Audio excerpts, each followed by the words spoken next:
कार्यक्रम के पुण्यार्जक हैं सौभाग्य कोहिनूर श्रीमान संजय जैन, श्रीमती ममता जैन परिवार, ग्रेटर कैलाश दिल्ली। सौभाग्य भक्त श्रीमान विजेंद्र जैन, श्रीमती निर्मल जैन परिवार, गुरुग्राम। सौभाग्य भक्त श्री मनीष गोधा, श्रीमती सपना गोधा, गोधा एस्टेट परिवार, इंदौर। सौभाग्य भक्त श्रीमती कुंती देवी जैन, श्री राजीव जैन, श्रीमती मीनाक्षी जैन, कावेरी जैन, उदय जैन, सिविल लाइंस परिवार, दिल्ली। सौभाग्य भक्त Shri Amit Jain, CA, Shrimati Anshul Jain, Anshika Jain, Anuttar Jain, green park परिवार, दिल्ली। सौभाग्य भक्त श्री राजीव जैन, श्रीमती साक्षी जैन, श्री आयुष, श्रीमती दिशा अगड़िया, श्री नमन जैन, श्रीमती ईशा जैन परिवार, गुड़गांव। सौभाग्य भक्त श्री आलोक जैन, श्रीमती पायल जैन, कनिष्का जैन, शौर्य जैन परिवार, भजनपुरा, दिल्ली।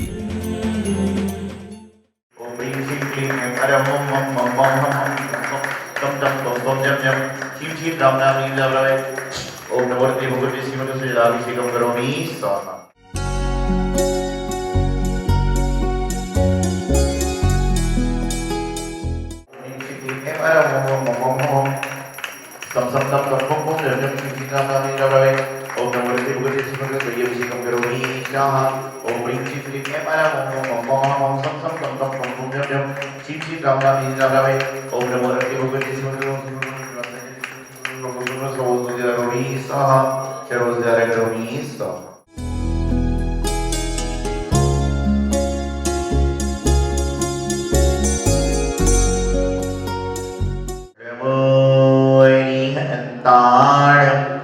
नमो सिद्धाणं नमो वाईयाणं नमो वैधायाणं नमो योगी सत्प्रचारूढं।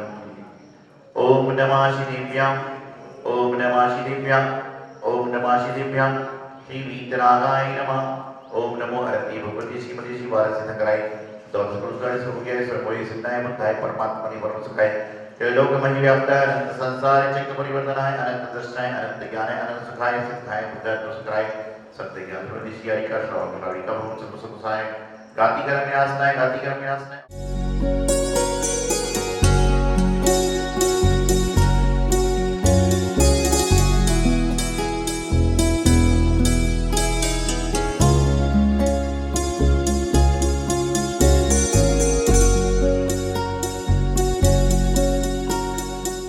एक बार कहीं पर प्रश्न हुआ कि संसार में सबसे मीठा फल कौन सा है।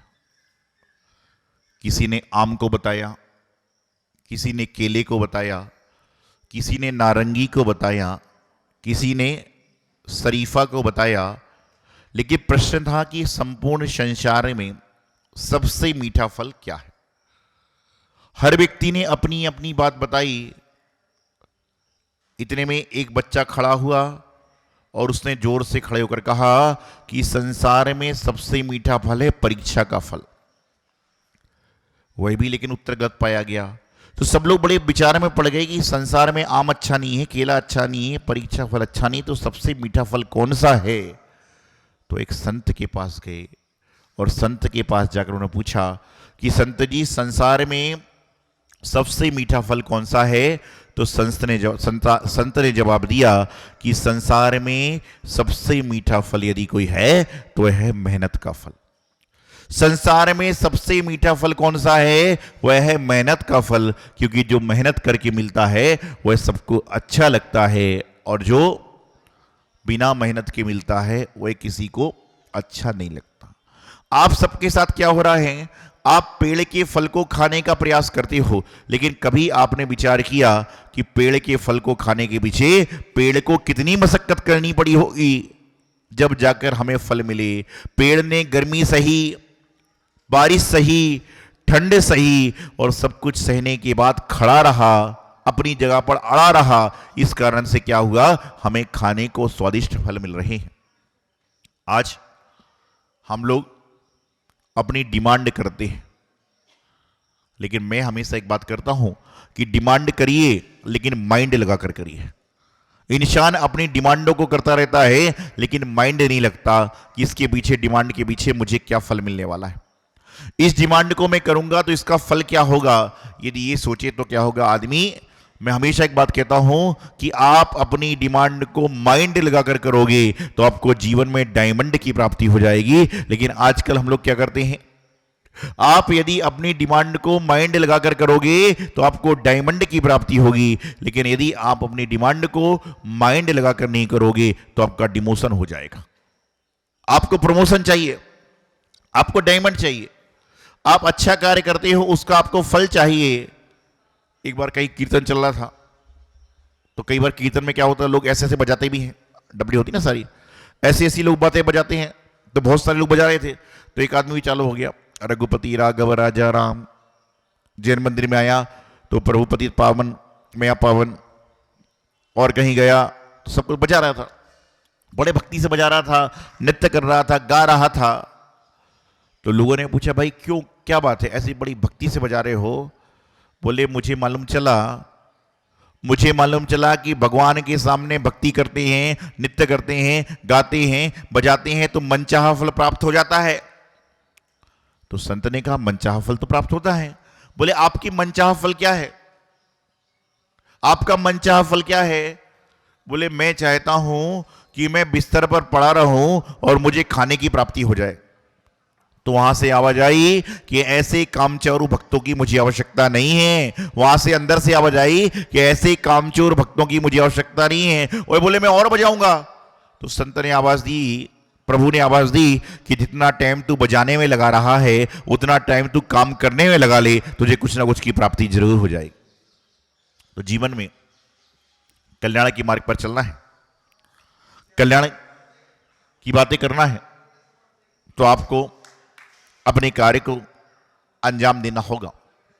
मेहनत करना कोई नहीं चाहता, लेकिन मेहनत का फल सभी चाहते हैं। ध्यान रखना, परीक्षा फल उसी का आता है जिसने एग्जाम दिया होता है, और जिसने एग्जाम नहीं दिया है उसको परीक्षा फल नहीं मिलता।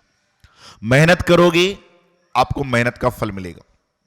लेकिन आज वर्तमान में इंसान मेहनत करने से घबराता है। यदि आप बालक हैं, विद्यार्थी हैं, और आप स्कूल से गुजर रहे हैं और आपकी माँ कहे कि बेटे ये 5 किलो सब्जी लेकर घर चले जाना, आप कहते हैं मम्मी मुझसे नहीं होगा। लेकिन मैं सोचता हूं कि 5 किलो सब्जी उठाने में बच्चा डर रहा है और 25 किलो का थैला अपने कंधे पर लटका कर चल रहा है। ये बड़ी विडंबना है। इंसान 2 किलो का चावल का बैग लेकर मंदिर नहीं आ सकता, लेकिन 25 किलो का सामान लेकर इधर उधर घूमता है। तो मैं आपको बता रहा था कि जीवन में मेहनत का फल पाना है तो आपको मेहनत करना पड़ेगी। जिस तरह से आप स्कूल में परीक्षा देते हैं तो ही आपको परीक्षा फल की प्राप्ति होती है।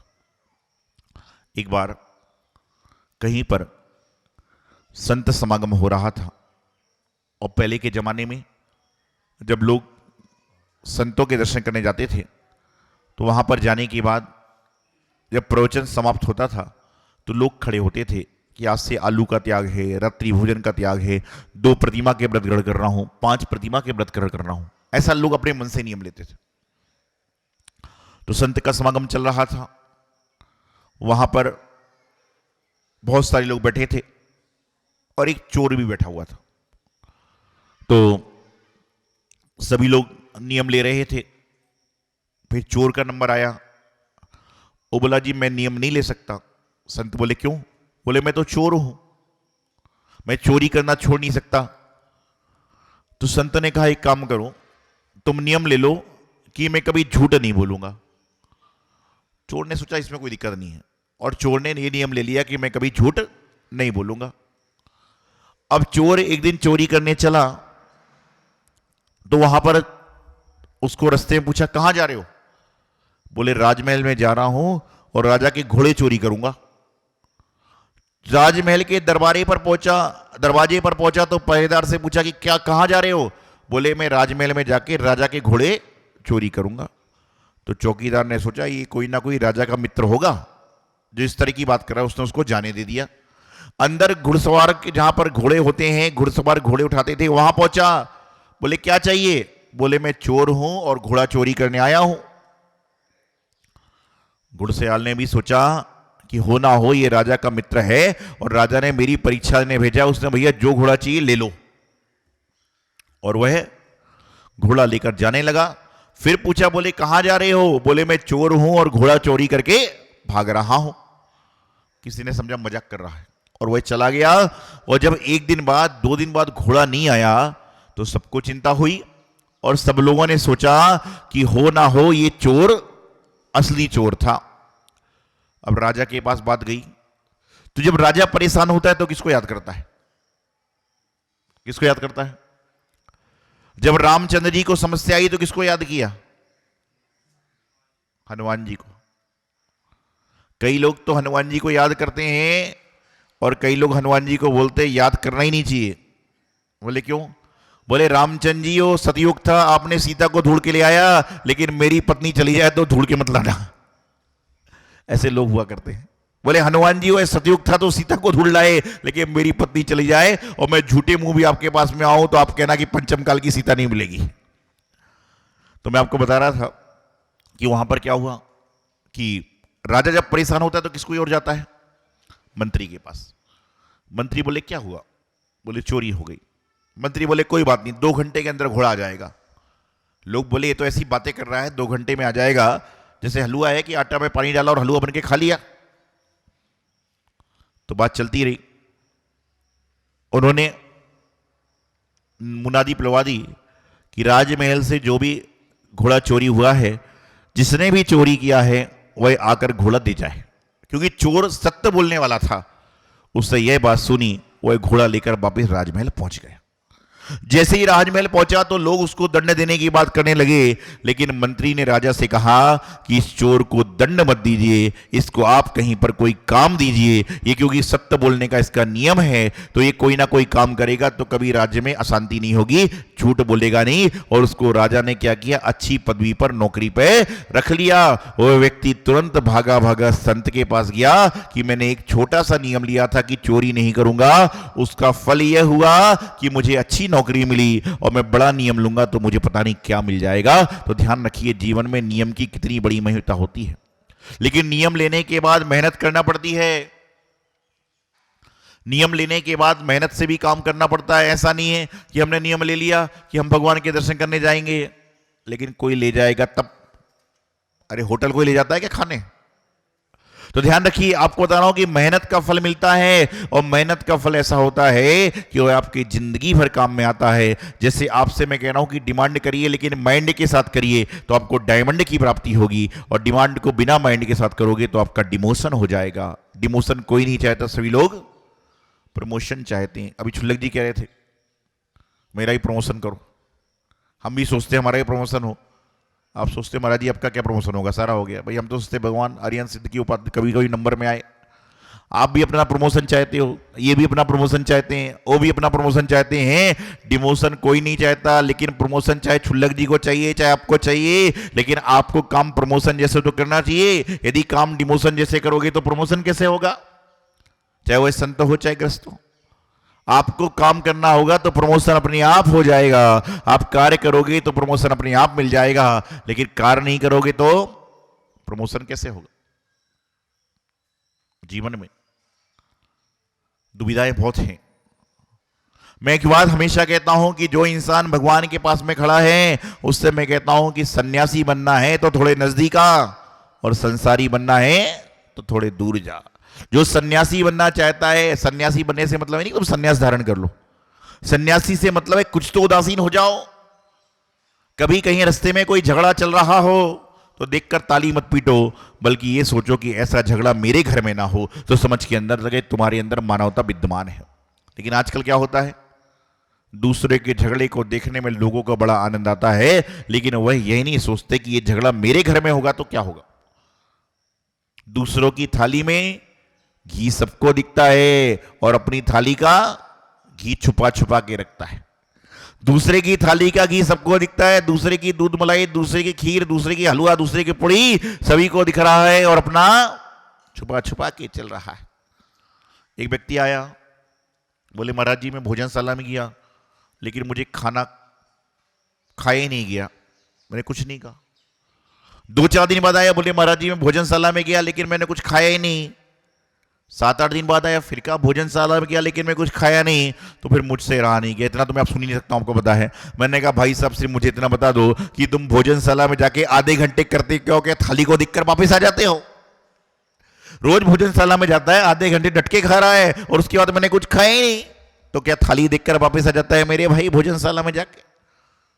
तो ऐसी बातें बोलो जिसका कोई सेंस हो, जिसका कोई तत्व हो। अपने जीवन में मेहनत को स्थान दें। जो व्यक्ति मेहनत करता है उसको जीवन में मेहनत का फल अच्छा मिलता है। और संसार में सबसे मीठा फल कौन सा है? वह है मेहनत का फल। मेहनत करिए, जीवन का कल्याण होगा। यही मंगल भावना आचार्य गुरुदेव सिद्धांत सागर जी महाराज की।